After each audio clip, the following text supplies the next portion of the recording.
Thank you. Thank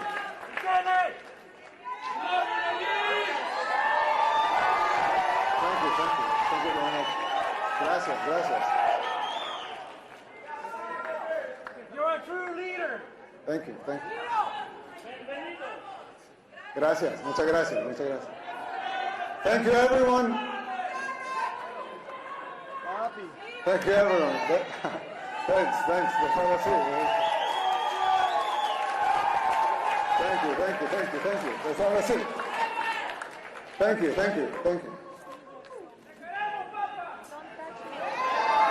I love you too.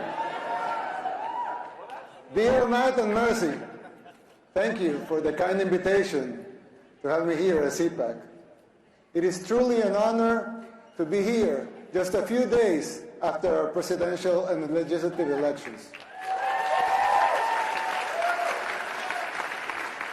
which, by the way, they pulverized the opposition. They say globalism comes to die at CPAC. I'm here to tell you that in El Salvador, it's already dead.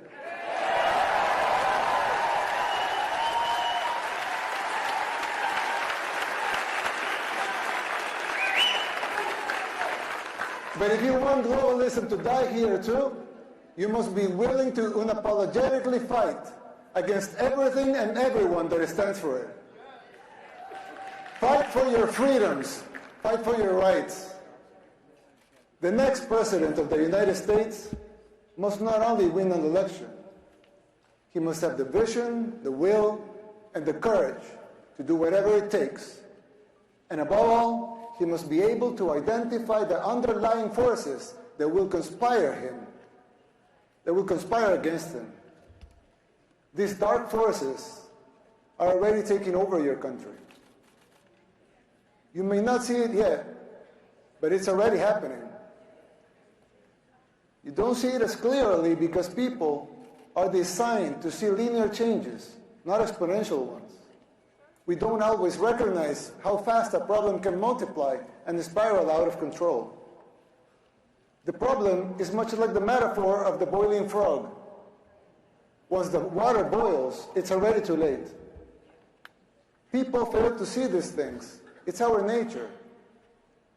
Just like the frog, people become complacent and they don't realize how bad things are getting until it's too late.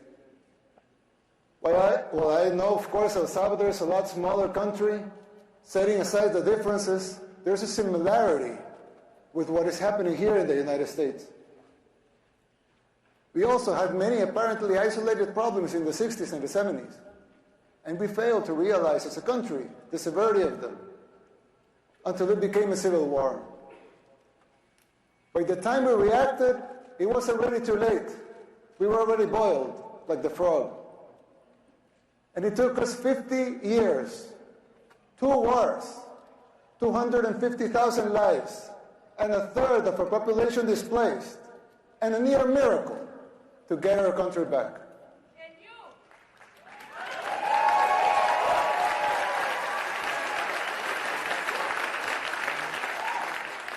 As your friend, I want to issue this warning so you don't make the same mistakes we did in the 60s and the 70s.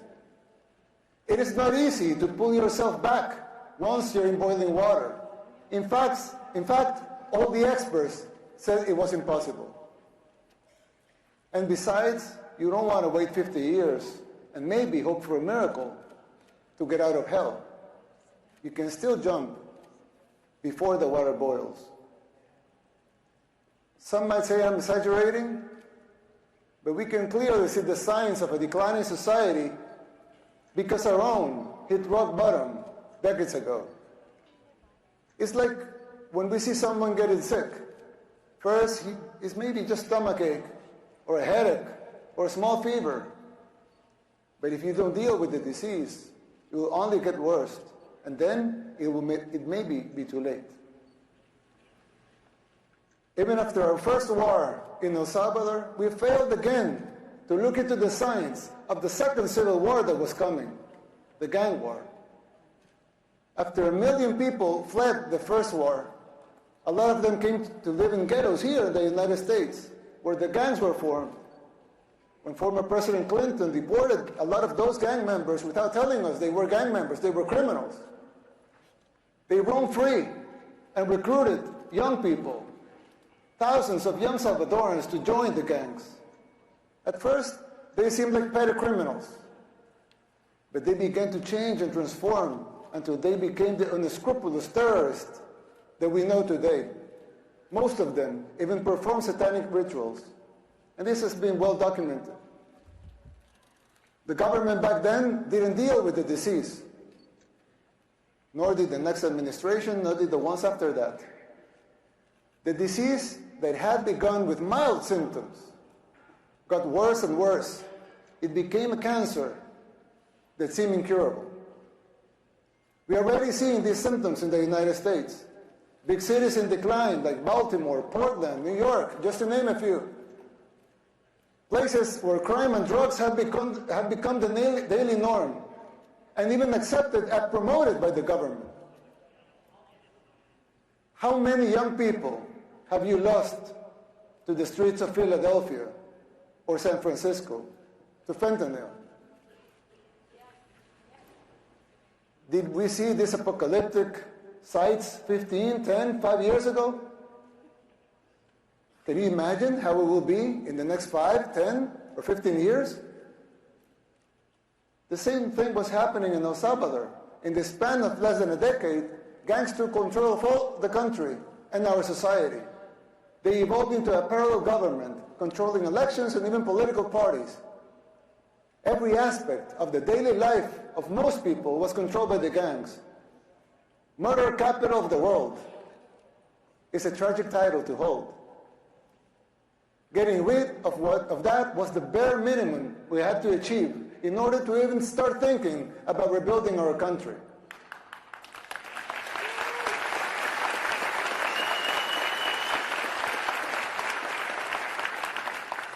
But jumping out of the water when it's already boiling is an almost impossible feat.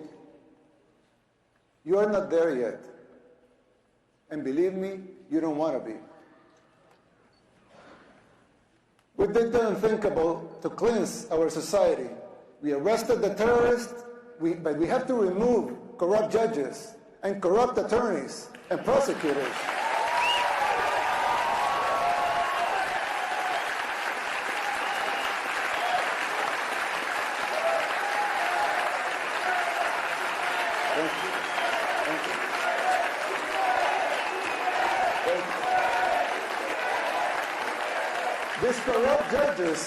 These corrupt judges and prosecutors were setting the gang members free.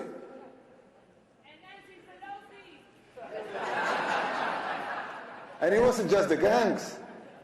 The corrupt system worked in tandem with the so-called international community, the NGOs, and of course the fake news, just like it happens here in the United States.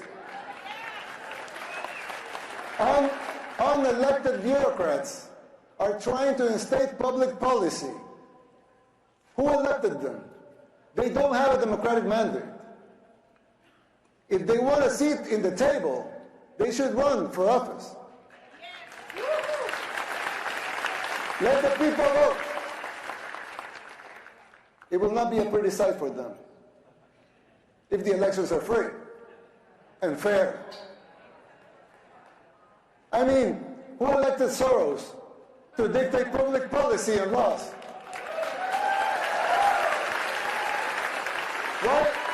Why does he feel entitled to impose his agenda? Let me tell you something. Soros and his cronies hit a brick wall in El Salvador.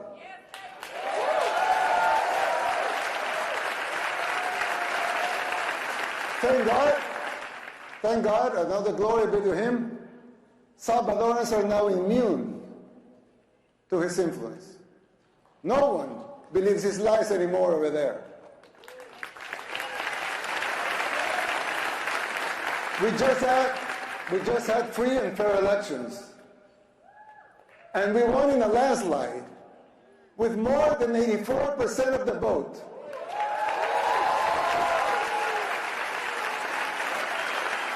Let that sink in. More than 84% of the people voted to continue our policies. Our victory is unprecedented in the history and modern democracies in the world. They also gave us a supermajority in Congress, more than that, 54 seats out of 60.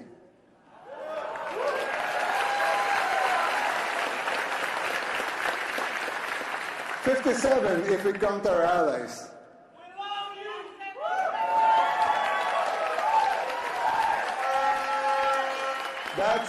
That's 95% of Congress.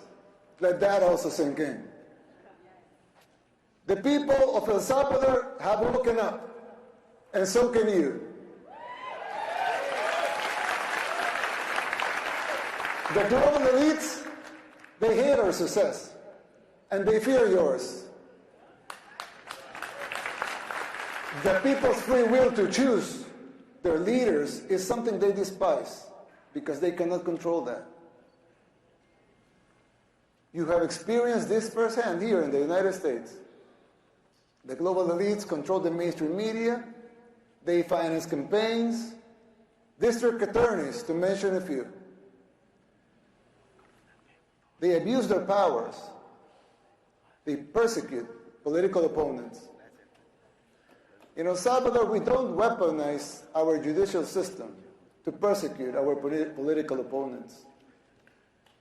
A practice that may sound familiar to you, but we don't do that there.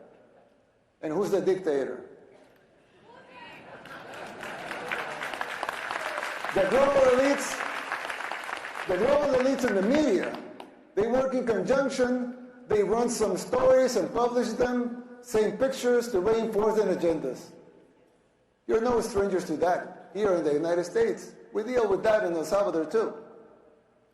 That is the free press that they talk about? Please. I always criticize the defenders of institutionalism. Not because I don't think strong institutions are paramount and necessary for a democracy, but because I find them very hypocritical.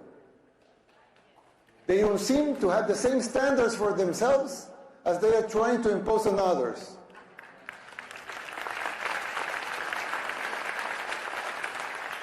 But there's yet another component that is more dangerous than a simple double standard.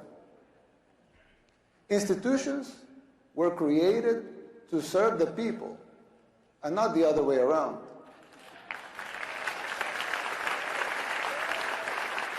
Somewhere along the way, those people forgot their fundamental purpose, which is more important than the institution itself. When the judicial system was created, it was created out of the necessity to bring justice. But now, it seems that survival and control of the judges, of the AGs, among others, are paramount.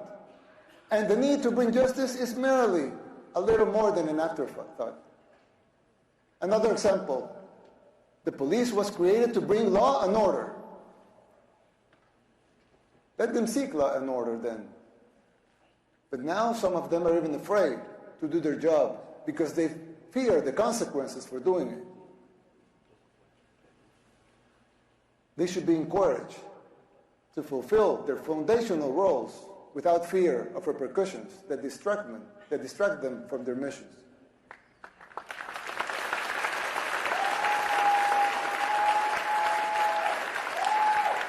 If the police was created to bring law and order, let them bring law and order.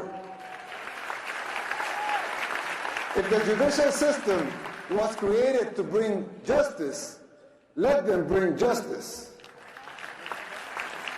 Let them protect their purpose at all costs. Same goes with the press. Let them be free. A democracy needs a free press. But to enjoy that membership, you must adhere to your duty as a reporter. Report the facts. Don't be a puppet of those who finance you or finance the organizations that you work for.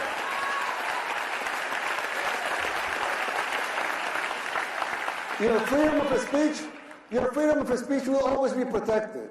We believe in free speech. Everyone here believes in free speech. Your free speech will always be protected. But don't call yourself a journalist if you're just an activist.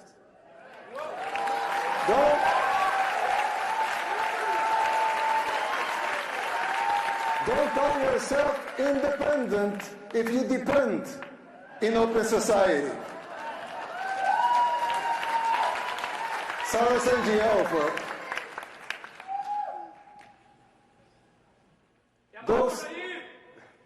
those sacred institutions have morphed away from the reason they were created. We should not defend those institutions for the sake of being institutions. Instead, we should defend the principles that created those institutions in the first place.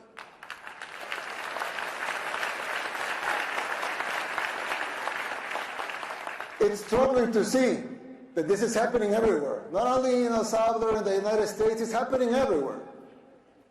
But even here, in the United States, in the most powerful country in the world, even here, it's happening.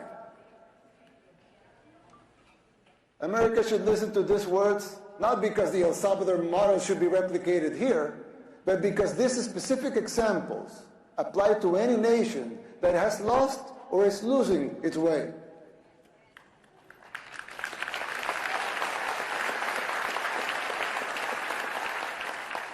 Ask yourself why this is happening, who is supporting it, and whether it's by ignorance or by choice. And fight it. Fight it with all your heart and soul. And be the beacon of hope. And be the beacon of hope that your founding fathers, with all their faults like every human being has, dreamt for your country.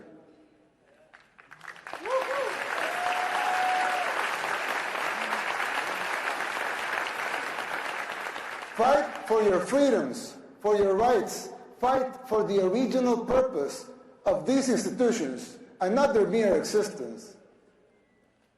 It's still not too late. It can be done. It is time to erase these new paradigms that have been imposed in the recent years that make no sense. If you just free your minds from those invisible chains, you could do it.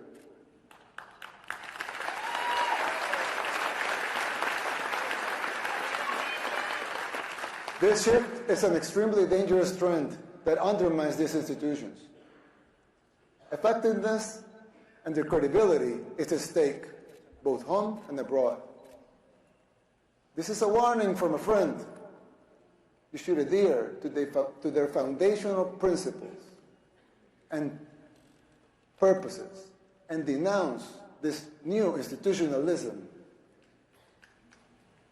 Now, you would think that's it. As it wasn't enough, right? But unfortunately, there's more. There are other symptoms that are even more difficult to diagnose. For instance, the financial situation of the United States. When I talk to my conservative friends right here, they always tell me that the problem is high taxes. But they're wrong. Of course, high taxes are extremely high here in the United States. I give you that. You're right in that. But that's not the real problem. The real problem is not the high taxes themselves, but the fact that they are not even really funding the government. Not even those high taxes, higher than a lot of places in the world, not even those taxes are really funding the government. So who's financing the government? Government is financed by treasury bonds, paper. And who buys the treasury bonds? Mostly the Fed. And how does the Fed buy them? By printing money. But what backing does the Fed have for that money being printed? The treasury bonds themselves. So basically, you finance the government by printing money out of thin air. Someone could ask, well, so if the government can print the limited amounts of money out of thin air, Why do they collect taxes?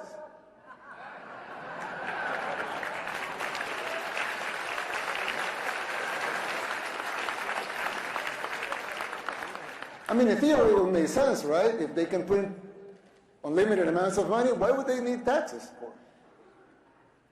The answer is simple, but it's very shocking.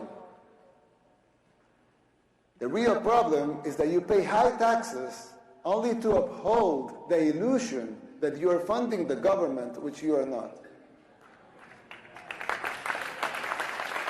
It's shocking, but it's true. The government is funded by money printing, paper backed with paper, a bubble that will inevitably burst. The situation is even worse than it seems, because if most Americans and the rest of the world were to become aware of this farce, confidence in your currency would be lost, the dollar would fall, and the Western civilization with it. If the next president of the United States doesn't make the necessary policies and structural changes, sooner or later that bubble will burst. There's still time. You don't have to make the same mistakes we did in the 60s and the 70s. You can still jump before the water boils. Winning the election isn't enough to solve these problems. They will not simply go away as a consequence of an electoral result. It would take a total re-engineering of the government, top to bottom. It will entail making difficult decisions, like the ones we made in El Salvador since 2019, and they're already paying off. It will be hard. The system will push back, but you have the right to determine your own fate.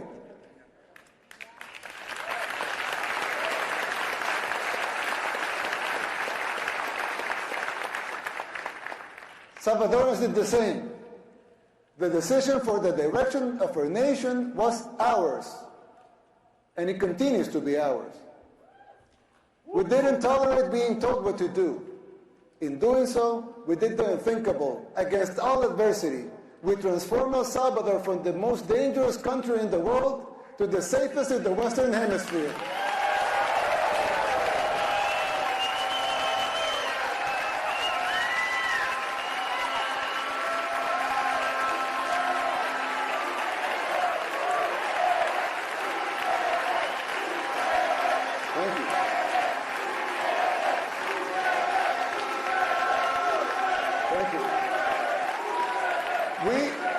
We did it by defying the global elites.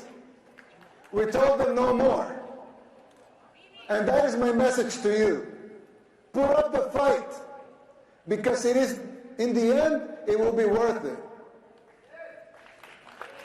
It has been for us, and you will have your country back. May God bless you. May God bless the people of the United States. May God bless El Salvador and the future of both our nations. Thank you very much.